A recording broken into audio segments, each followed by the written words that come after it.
mistake that a lot of people make is they focus a lot of their attention on having the right thumbnail or title or script for their YouTube videos, and they believe that that's what's preventing them from succeeding on YouTube. And even though those strategies and tactics are great, I personally feel like if you don't have the right mindset to handle the pressures of being a YouTuber, none of that stuff matters. This is part one of my 6-part series where I'm gonna share the entire behind the scenes of how I bring my videos to life, which will include a lot of the tutorials and tactics. But personally, I feel like none of those videos are actually gonna matter if you don't have the right mindset when you're approaching YouTube and content creation in general. And how I know this is even though I have 800,000 subscribers and I've been doing YouTube for over 5 years, I still burnt out and I had to leave the platform for an entire year and I almost didn't come back. And so in this video, I really wanna share some of the mindset shifts that I wish I knew sooner before starting YouTube, and also the ones that I'm glad that I know today because without them, I probably wouldn't be making videos anymore. The first lesson I wanna share is not putting so much pressure on yourself to be immediately great at something and to also be open and willing to have a bad idea. For instance, when I took a break from YouTube, I felt a lot of pressure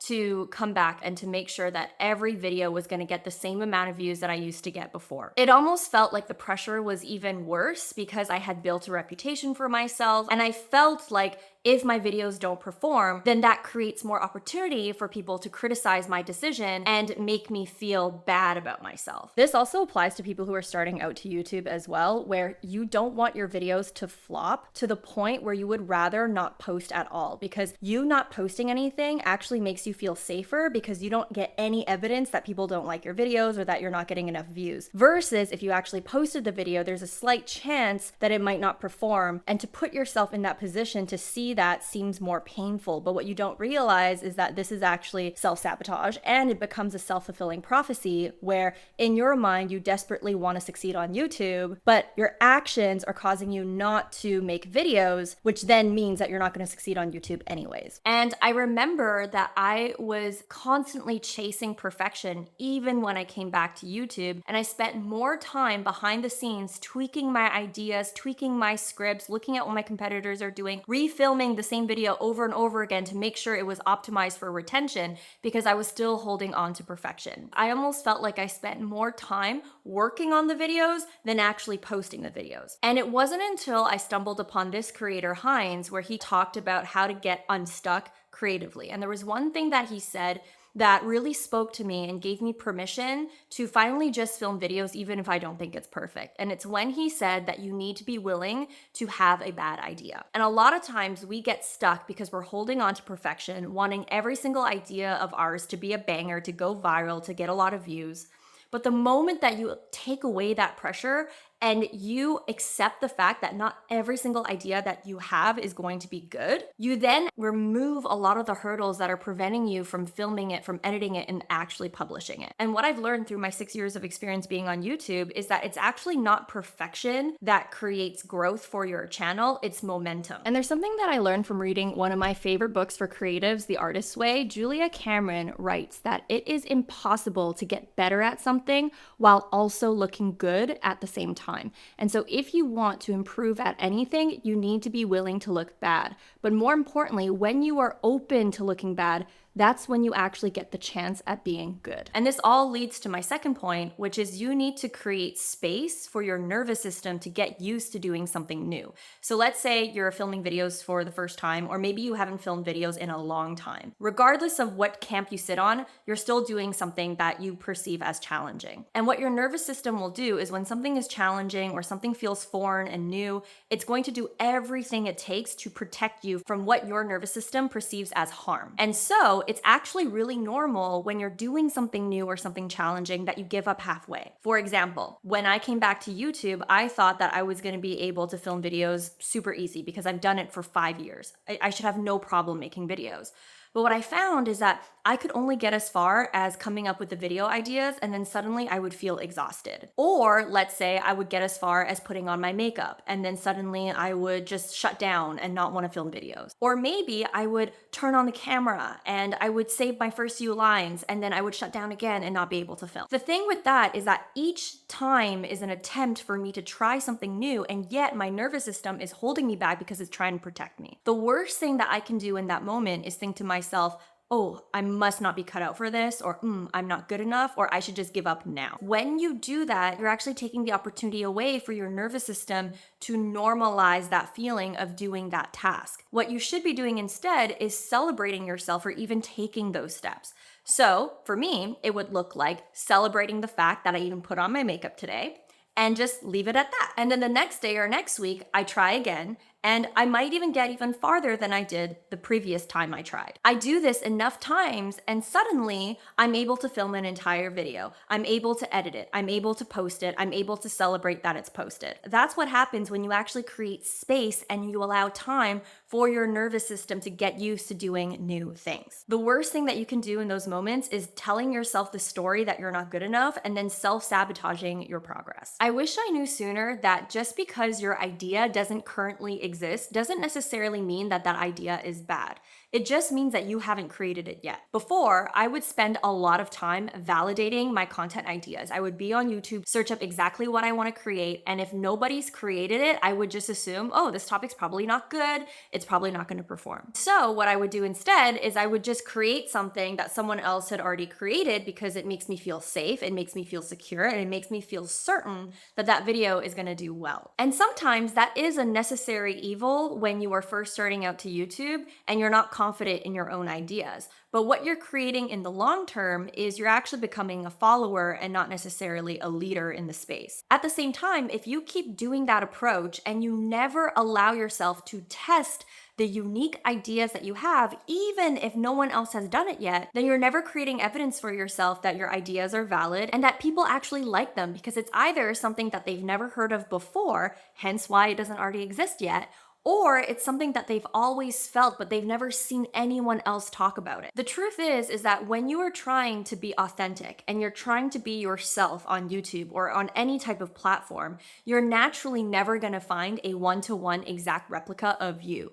That's the whole point of authenticity. When you are authentic and when you are truly being yourself, you're telling your unique stories, your unique viewpoints, you're not gonna find anyone that's like you because you are unique. And so when you go on the search bar and you search for the unique idea that you have or the thought that you have and nothing comes up, and then you decide not to pursue that idea because no one else has done it, that is the total opposite of authenticity and being yourself online. And personally for me, the easiest videos to film are the ones where you are being yourself. The hardest videos to film are the ones where you're being someone you're not. And in this 6-part YouTube series, when I talk about filming and my filming process, I'm gonna show you the techniques I use to bring out my authentic essence. But for now, just know that being yourself online is one of the hardest things to do, but it's also one of the easiest things to do once you feel comfortable with yourself and you feel safe to be seen with your ideas. Another thing that I'd like to preface in order to take the pressure off is I feel like we think that uniqueness is supposed to look like a certain way. Uniqueness means that nobody else has done it before, and so we put a lot of pressure on ourselves to be original. But the truth is uniqueness is not necessarily how original something is. It's how you make people feel. That unique feeling that they feel when they watch your content and they're like, oh my goodness, I feel seen. And I don't feel this often when I watch other creators' videos. To me, that is what makes a content piece unique, is how you make someone feel. There is a difference between a creator who's just regurgitating content, saying the same things that everyone else is saying, not telling personal stories, not really sharing what they've personally been through to back up what they're saying, versus a creator who you can tell is speaking from experience, who you can tell is speaking from the heart, who is injecting personal stories, who is injecting their own sense of humor, their own editing style. To me, that is what makes a unique piece of content. These two creators could be talking about the exact same thing, but the feeling that you get from watching both of these videos could be entirely different. One feeling is, okay, I feel like I've seen this video before. And the other feeling is, oh my goodness, I feel emotionally connected to this person that's creating the video. And so I say this all as a reminder, especially if you are a newer YouTuber, that yes, you could research your way into the frameworks and the tactics and copy what other people are doing. But if you aren't actually making videos that you're passionate about, that you feel connected to, filming is always going to be challenging. Editing is always going to be challenging. You're making this journey harder than it is. And you're also not going to be building a following that actually likes you for you. And what I have found to be the most exhausting about being a content creator is when you are performing for the internet and you're building a following of people that only like you when you're pretending to be someone else versus building an emotionally connected audience that like you for being you. Try to attach your definition of success to something that you can actually control. So, a mistake that I used to make, and sometimes I still make, and I have to make a conscious effort to not do that, is I would attach my sense of worth and whether or not my channel is progressing based on how many views I get or subscribers that I get. But the truth is that I literally cannot control whether or not someone clicks on my video, watches it, and subscribes. I can try my best to get the best title or thumbnail, but ultimately it's out of my control. And so before, I used to set a lot of metric-based goals, such as getting more views, comments, subscribers, watch time, all of those things. And I would always feel like shit because every week I would look at it and I would feel defeated whenever it didn't hit my version of what success should look like. And that really impacted the way that I felt day to day creating videos and doing YouTube. It just was bad juju energy. But now I've really learned to tie my success and my progress on things that I can control. And so now instead of setting metric-based goals, I set a lot of creative goals. And I feel a lot of fulfillment and I feel a lot of progress whenever I feel like I've achieved that creative goal. So here are some examples of creative goals that I've set for myself that I feel is more within my control. Number one, am I able to focus on speaking authentically to the camera rather than feeling like I'm in presenter mode and I'm performing? Or maybe a goal of mine is to film a video and not follow a script. Or maybe let's try to create a video where I haven't done any research on whether my competitors have done it yet or not. These are all goals that can help you grow as a creative and feel more connected to the work that you're actually doing. And it's a lot more of an empowering process rather than setting goals and tying your worth to things that are beyond your control, like views, likes, comments, and subscribers. Now, are those things important? Sure. But at the end of the day, even if I gave you all the tactics and strategies to get 2 million views on your video, there is still going to be so many people that aren't going to get 2 million views. And the reason why is because we cannot control the algorithm. We can try to optimize our videos, but at the end of the day, it is not a guaranteed that your video is always going to get a lot of views, a lot of clicks, a lot of subscribers. And so for you to tie your self-worth, to tie your happiness to things that nobody can control, you are really setting yourself up for a lot of anxiety and a lot of pressure that is absolutely not necessary and not needed. Whereas if you can feel like you're growing and attaching yourself to things that are within your control, such as setting creative goals, then it makes the journey of being a YouTuber a lot more rewarding. Third thing that I wish I knew sooner, and that is to not over-glorify the strategies and tactics of growing a YouTube channel and instead focusing on the inner work. And I know this sounds really fluffy, but bear with me.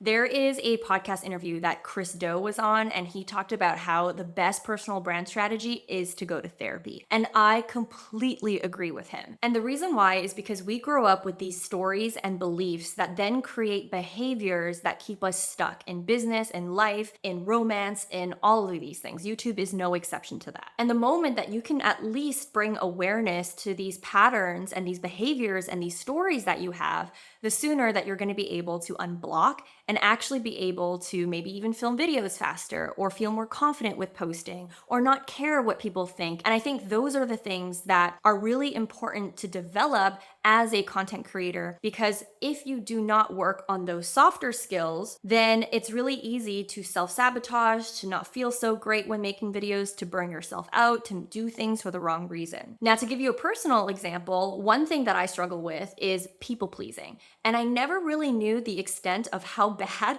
my people pleasing was until it came up for me in YouTube and in business, to the point where I actually burnt out. I had to dissolve my multiple 7-figure business because all of my people pleasing had caught up to me. And I realized that my whole life and my whole persona on YouTube is fake. It's a total performance. And the reason why is because I was so desperate to succeed on YouTube that I was willing to please everyone and anyone.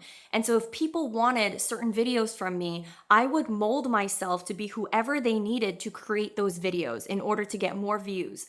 And that worked for the first few years. But after 5 years of performing and being someone I'm not because I want to be liked by others, I then started to realize how out of integrity I really was. And I was also burning myself out, not only because I was doing so many videos, but it was me doing so many videos that I didn't even like. And over time, when you wear that mask for so long, it can be extremely exhausting. And so, knowing what I know now, I really wish that more creators prioritize doing the inner work to gain awareness of these self-sabotaging behaviors, because if they did, they would maybe have more awareness of what truly makes them happy and what is enough for them. Because a common trap that a lot of creators and business owners fall into is they never know what's enough, and so then they keep chasing for more and more and more and more till there's nothing left to give. And that is why there's so many creators on the platform, despite having so many views, despite having so many subscribers, they have to quit and give up anyways because they are so unhappy. Work on your life. I think a mistake that a lot of creators make, including myself, is we dedicate so much of our lives to making videos instead of actually living the lives that will be our videos. And so what I mean by this is I basically made my hobby, or what I really liked, my passion, into my job. And I think a lot of YouTubers do that. This was likely your passion, your hobby, or your dream. And the funny thing is that you make it your job and you spend so much time on it that you stop living your life. You stop hanging out with your friends. You stop having actual hobbies. You stop journaling, you stop working out, you stop actually being a healthy human being. And so what ends up happening over time is you do this long enough and you suddenly have no ideas for your YouTube channel. You are creatively burnt out, you're stuck. You look at your Notion dashboard and you literally do not know what to make videos on. And that's because you spend so much time pouring into your channel, looking at what everyone else is doing, that you suddenly forget who you even are. And you suddenly lose inspiration and you lose passion. Your best ideas are likely not going to come from watching another creator. Your best idea is likely going to come because of the life that you're living and the experiences that you're accumulating. People are honestly so addicted to creating content that they're not living the life that's going to become their content. There's literally inspiration everywhere if you look for it. And I think the biggest mistake that I made is I just spent so much time on my channel instead of pouring into myself as an individual. And now that I actually have better balance, I'm able to pour into my channel in ways where I'm sharing perspectives that I didn't have before. And this is all because I now acknowledge that me having a healthy personal life leads to having better content. The next shift that I had to make was I needed to stop thinking like an amateur and to think like an investor instead. So what does it look like to think like an amateur as a YouTuber? It's when you're thinking about your channel video by video, versus when you think like an investor, you can see the bigger picture of not just your channel, but also your personal brand and how long you want to be creating content for. I feel like a lot of amateurs feel like they can't take a break because they feel like if they miss one upload, then the algorithm's gonna punish them and their entire career is over. Now, it might seem true in the short term when you're looking at your videos week to week or month to month, but if you actually take a step back and you look at your career in a 5-year time span, you missing a couple of uploads is not going to be the end of the world. It's just like stock trading. When you are looking at a stock and you're zooming in on the month view, it may look like that stock isn't performing well. But when you zoom out and look at the all-time growth, you're seeing that on average, this stock is going up and it's a good investment. And I wish more creators thought about their channels in that way. Because if you are someone who is thinking like an amateur, you think that you can't take a break, you treat your upload schedule as something that you can never deviate from, what ends up happening is you're gonna burn out and you're gonna run out of ideas anyway, and you're gonna end up having to quit and take an even bigger break or never come back to YouTube at all because you've been so burnt by trying to follow these self-imposed rules that you've created for yourself because you were thinking like an amateur. What I wish more creators would step into sooner is thinking like an investor and realizing that in the long term, you taking micro breaks, taking care of yourself is actually going to lead to better video ideas and more energy to even film content. And you're going to make far more progress and stay in the industry for longer because you have invested in yourself and you have poured into your health. Something that I often did in the past was if I felt like I was going to potentially miss an upload, I would then cram all weekend in order to get it done to meet my upload schedule because I didn't want to disappoint everyone. And also, I was telling myself the story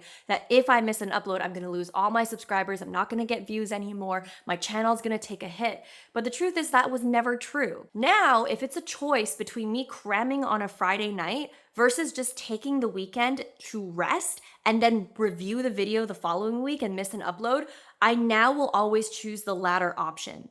Because what ends up happening is the video ends up being a video I'm proud of rather than a video that I crammed. And the thing is that when I cram for a video and when I neglect myself and I sacrifice my weekends and I sacrifice my sleep for this one video, my next video becomes even worse because I then accumulate so much sleep debt and I accumulate all of this stress in my body. And so over time, each video becomes harder and harder and harder versus if I just decide, you know what, I'm gonna miss this week's upload and rather I'm gonna pour into myself, get good sleep, hang out with my friends, and actually just take a breather from this. Every single time, my next video is always better. And more importantly, it's something that I'm actually proud of. And I feel like I'm creating videos at a more sustainable pace. Another thing about thinking like an amateur is when you're looking at your strategy video by video rather than thinking like an investor and zooming out on your personal brand and figuring out what exactly you want to be known for, when you think like an amateur, you are more likely to choose video topics based on what's trending and what you think is going to go viral and get you a lot of views. And in the short term, that's going to make you feel good and validated, but in the long term, you're sabotaging your personal brand because what you end up doing is you attract a bunch of people who end up wanting things that you don't even like. And so your entire channel then becomes a performance and you attract a tribe of people who don't actually like you for your interests and your passions. And you almost create a golden cage for yourself. And so what I would encourage a lot of creators to do is really think like an investor. Think about your personal brand in the long term. And if you are tempted of doing a viral video or a trendy video, ask yourself, if that truly went viral and suddenly you woke up with 1 million new subscribers that want that exact topic from you all the time, would you be willing to sacrifice your creative integrity for that? That is one thing I wish more creators thought about when they're thinking about their content plan. Now, at this point of the video, I really hope that by sharing these mindset shifts, it's gonna allow you to be more mentally prepared to handle all of the upcoming videos that I have in my YouTube series. Specifically, my next one is going to be all about how I find video ideas for YouTube, how I script them, and how I organize them. At the end of the day, the most important thing I want you to know is that you can follow someone else's tactic, strategy, or framework, but you have to recognize that YouTube success is not one size fits all, and there's actually a lot of factors that contribute to whether or not someone is successful, but more importantly, happy on YouTube. And I hope by you watching this video, it gives you a good perspective on some of the non-tangible things that you can do in order to make this journey a lot more enjoyable. That being said, I appreciate you for watching this video. Make sure you turn on your notifications so you don't miss the upcoming videos on the YouTube series, and I will see you in my next one. Bye guys, and take care.